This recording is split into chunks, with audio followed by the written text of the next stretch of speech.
A paz do Senhor, meus irmãos. Vamos para mais uma aula do nosso curso Conhecendo a Bíblia, livro por livro.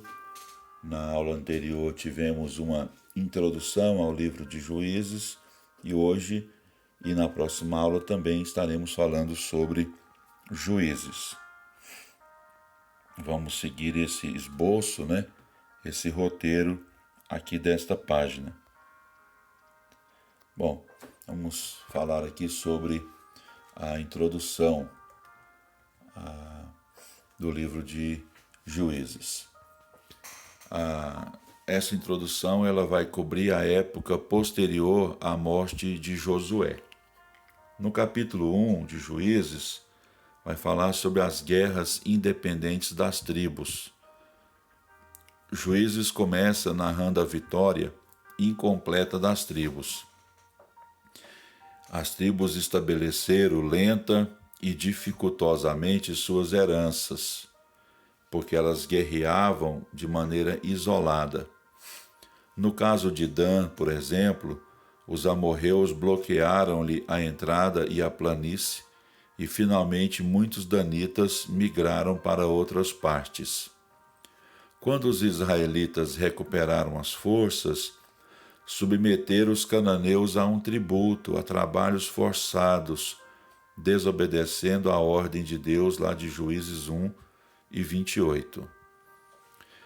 Quando foi no capítulo 2 aqui, a gente vê que esse comportamento das tribos de Israel teve uma exortação da parte de Deus. Deus enviou o seu anjo, o chamado anjo do Senhor, que subiu de Gilgal, o antigo acampamento de Israel durante as guerras, e repreendeu os israelitas por terem esquecido aquilo que Deus fez por eles.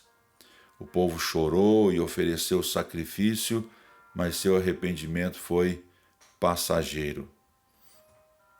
Então aqui a gente tem, muito provavelmente, um caso de teofania, que é a manifestação da divindade em forma de um anjo. Quando isso acontece, geralmente é a manifestação do Cristo pré-encarnado lá no Antigo Testamento. Então a coisa ali foi muito séria, para que o anjo do Senhor, o próprio anjo do Senhor, exortasse aquele povo. Houve um arrependimento, mas como os irmãos vão ver ao longo aqui do livro de Juízes, esse arrependimento ele foi passageiro. Então aqui a gente tem uma constante no livro de Juízes, que são os chamados ciclos religiosos políticos. O autor apresenta a segunda introdução, que vai ali a partir de Juízes 2 e 6, olhando retrospectivamente a história da morte de Josué. E em seguida expõe o tema moral de todo o livro, que é um ciclo de pecado, opressão, arrependimento, libertação e paz. Quando aquele juiz que promoveu a libertação morre, o ciclo recomeça. Pecado, opressão, arrependimento. Deus levanta um juiz, liberta a nação fica em paz. O juiz morre, o ciclo recomeça. Então, depois da morte de Josué, surgiu uma geração que não havia presenciado os grandes milagres que Deus operou nos anos da conquista. Então, essa reincidência em Israel, de apostasia, era constante. Os israelitas foram liberais para com os cananeus. Casaram-se com mulheres cananeias, cultuaram a Baal e Astarote, esposa de Baal, deusa do amor e da fertilidade. Como consequência, os cananeus reconquistavam gradativamente o domínio de muitas cidades. Em seu infortúnio, os hebreus clamavam a Jeová, que fazia surgir um libertador. O povo seguia a Deus enquanto o libertador, o juiz, vivia. Mas sempre a nova geração caía no mesmo erro e o ciclo recomeçava. Então aqui a gente vai ver a história dos opressores, e os libertadores levantados por Deus. A Mesopotâmia foi a nação opressora e Otiniel, o leão de Deus, foi quem Deus levantou para libertar. Então, Cushan Rishataim, cujo nome significa duplamente malvado, rei da Alta Mesopotâmia, rei da Síria, subjugou Israel por 8 anos. Deus levantou Otiniel como libertador. Ele era de Judá, sobrinho e genro de Calebe, e houve paz durante 40 anos. A segunda opressão citada no livro de Juízes é a opressão moabita. Deus levantou Ehude, o ilustre, para libertar Israel. Depois da morte de Otiniel, Israel voltou à idolatria. Deus permitiu que Eglon, rei de Moabe, que fez aliança com os amonitas e amalequitas, derrotasse Israel e dominasse por 18 anos, principalmente os territórios de Benjamim e de Efraim. Eude era benjamita e canhoto, o que lhe permitia levar o seu punhal do lado direito sem levantar suspeita. Ele enganou e matou Eglon. Houve paz durante 80 anos. A outra nação opressora citada no livro de Juízes é a Filístia, ou Filisteia, né? E o libertador levantado por Deus foi Shamgar, o elevado. Então, pela primeira vez, menciona-se a opressão dos filisteus, mas não temos muito detalhe no texto sobre essa opressão e sobre Shamgar, a não ser que ele matou 600 filisteus com uma aguilhada, uma vara comprida com ferrão na ponta, usada para conduzir e instigar bois. A outra opressão foi da nação de Canaã, liderada ali pela cidade de Azor, né, que era uma cidade líder de cidades da parte norte, e os libertadores aí foram Débora e Baraque. Débora, cujo nome significa abelha, foi juíza, profetisa e poetisa. Israel havia apostatado novamente e caiu nas mãos de Jabim, rei de Canaã, que tinha 900 carros de ferro, e oprimiu Israel por 20 anos. Sísera era o comandante do exército cananeu. Débora tentou animar Baraque, cujo nome significa relâmpago, para guerrear contra Sísera. Ele teve medo de mandar seus 10.000 combatentes contra os cananeus, a não ser que a profetisa o acompanhasse, e ela o acompanhou até Quedes. Aí a gente vai ver aqui nessa página, a continuação dessa história, que Sísera foi atraída até o leito do Quizon. Deus mandou um aguaceiro e os carros ficaram atolados. Sísera abandonou seu carro e fugiu a pé. Jael, a mulher,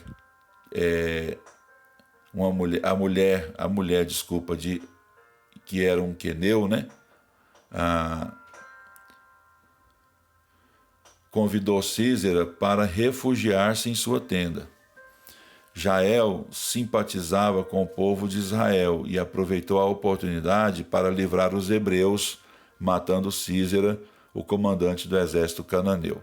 Então assim Deus livrou Israel da opressão de Canaã. Bom, então vamos aqui para os midianitas, né, que oprimiram Israel, e o libertador foi Gideão, cujo nome em hebraico, né, Gideon, significa cortador.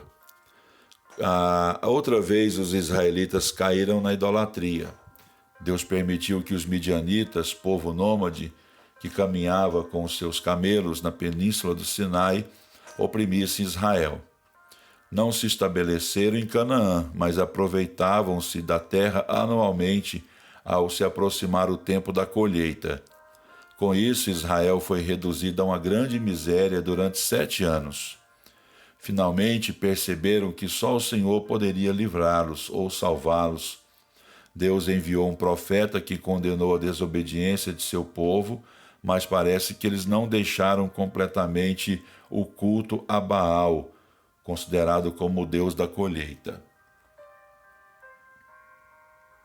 Então aqui a gente vai ver sobre a chamada e a preparação de Gideão. Gideão vivia em Ofra, povoado localizado ao sul do vale de Esdrelon, centro das incursões midianitas. Quando o anjo de Jeová lhe apareceu, Gideão trilhava trigo não na eira pública, mas num lugar escondido. Gideão culpou Jeová pelo estado das coisas, mas foi Israel quem se esqueceu de Deus. Nessa figura aqui, que eu vou mostrar para os irmãos, aqui é uma eira e aqui é um lagar. Esse lagar é onde pisava as uvas. E nessa outra figura aqui, nessa figura, era onde malhava o trigo. Para que o trigo não fosse roubado pelos midianitas, Gideão estava malhando o trigo no lagar.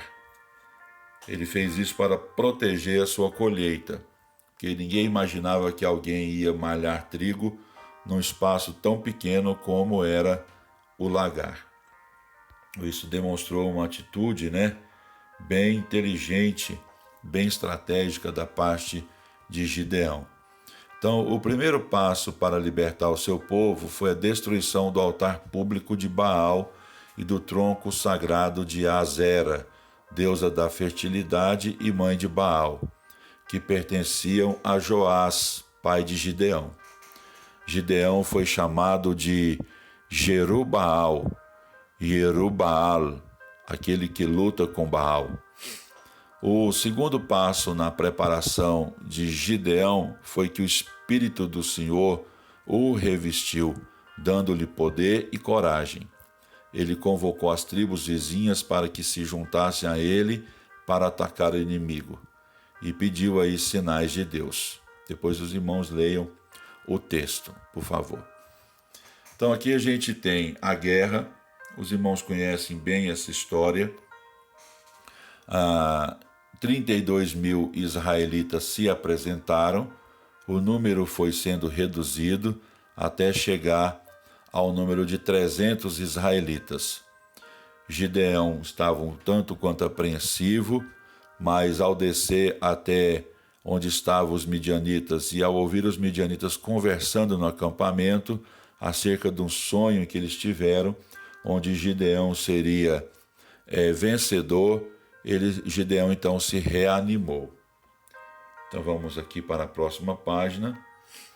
Os israelitas se organizaram em 3 esquadrões, equipados com tochas, cântaros vazios e trombetas. Essa tática provocou pânico nos midianitas, que acreditaram estar sendo atacados por um numeroso exército, de maneira que desembainharam as espadas, feriram uns aos outros e começaram a fugir precipitadamente para o Jordão. Então aqui a gente vê que os israelitas, os 300 homens mais Gideão, não precisaram desembainhar suas espadas. Eles obedeceram a uma estratégia de Deus e foram vitoriosos nessa batalha, onde os midianitas fugiram, E antes de fugirem, muitos mataram os próprios midianitas.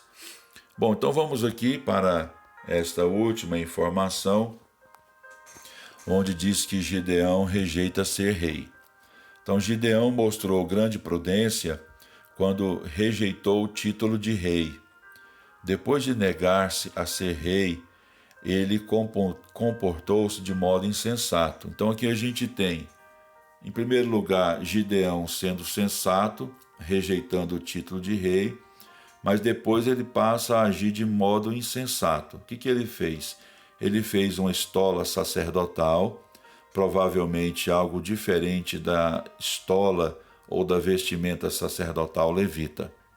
Parece que Gideão era pouco instruído na lei de Moisés, como a maioria dos juízes daquele tempo, e atuava por ignorância.